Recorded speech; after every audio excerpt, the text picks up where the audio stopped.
दोस्तों नमस्कार। आज डेट है दिसंबर 2 तारीख 2024, 12 मंथ।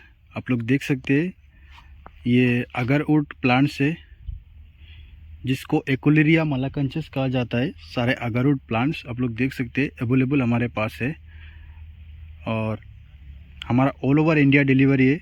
अगर किसी को अगरवुड प्लांट चाहिए या अगरवुड के बारे में रिलेटेड जानकारी चाहिए तो दोस्तों हमारा इस नंबर में कांटेक्ट करें, आपको सारे इन्फॉर्मेशन दिया जाएगा। और इस अगरवुड का प्लांट्स का आप स्टम चेक करें कितना हैवी स्टम है। और ये डायरेक्टली धूप का प्लांट्स है दोस्तों, आप लोग देख सकते हैं डायरेक्ट धूप का प्लांट्स है। किसान इसको डायरेक्टली लगा सकते हैं, प्लांट्स मरने का कोई चांस नहीं है। ठीक है दोस्तों, हमारा ऑल ओवर इंडिया डिलीवरी है। अगर आप लोगों को चाहिए तो इस नंबर में कांटेक्ट करें। नमस्कार।